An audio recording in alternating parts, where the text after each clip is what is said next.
बांग्लादेश पर उत्तर प्रदेश के मुख्यमंत्री योगी आदित्यनाथ की टिप्पणी पर चुटकी लेते हुए एसपी प्रमुख अखिलेश यादव ने कहा कि वो प्रधानमंत्री बनना चाहते हैं, लेकिन उन्हें नई दिल्ली द्वारा लिए गए विदेशी मामलात के फैसलों में पहले से ही इंटरफेयर नहीं करना चाहिए।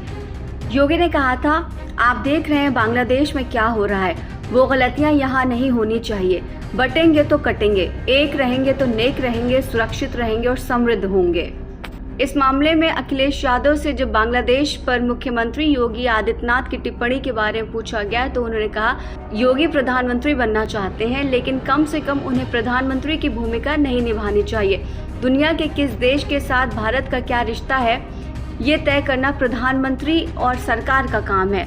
ये पहली बार नहीं है कि मुख्यमंत्री ने ऐसा कुछ किया है। मुझे उम्मीद है कि दिल्ली वाले उन्हें समझाएंगे कि उन्हें दिल्ली द्वारा लिए गए फैसले में हस्तक्षेप नहीं करना चाहिए। समाजवादी पार्टी अध्यक्ष ने आगे कहा कि राजनीति का पहिया आज उस मोड़ पर पहुंच गया है कि हर दिल जाति जनगणना की बात कर रहा है। आगे उन्होंने कहा कि मुझे याद है कि लोकसभा में समाजवादी पार्टी के दक्षिण भारत के नेता लालू प्रसाद यादव जी, शरद यादव जी के कई नेता जाति जनगणना की मांग कर रहे थे और आज स्थिति ऐसी हो गई है कि हर पार्टी जाति जनगणना करना चाहता है।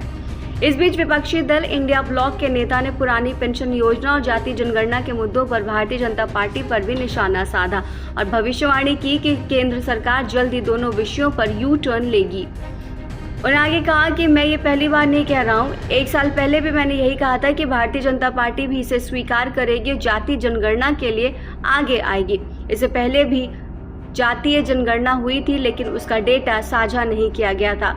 अब हमें उम्मीद है कि जाति जनगणना भी होगी और इसका जवाब भी सामने आएगा। राज्य में आगामी उपचुनावों पर समाजवादी पार्टी प्रमुख ने अपनी पार्टी को लोगों के समर्थन का भरोसा जताया। यादव ने चुटकी लेते हुए कहा कि जब जनता है संघ तो क्या करेगा संघ, वो संघ जो छुप के रणनीति बना रहा है।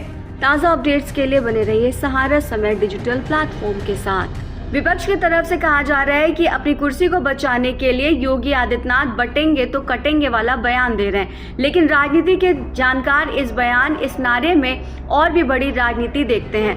धर्म और जाति राजनीति के ये 2 कार्ड्स दशकों से चलते आए हैं। 90 के दशक में जब मंडल और कमंडल आमने सामने आए तो नारे गढ़े गए, उन पर गौर करने की जरूरत है। हिंदूवादी लोग बीजेपी के पक्ष में नारा देते थे कि जो हिंदू हित की बात करेगा वही देश पर राज करेगा।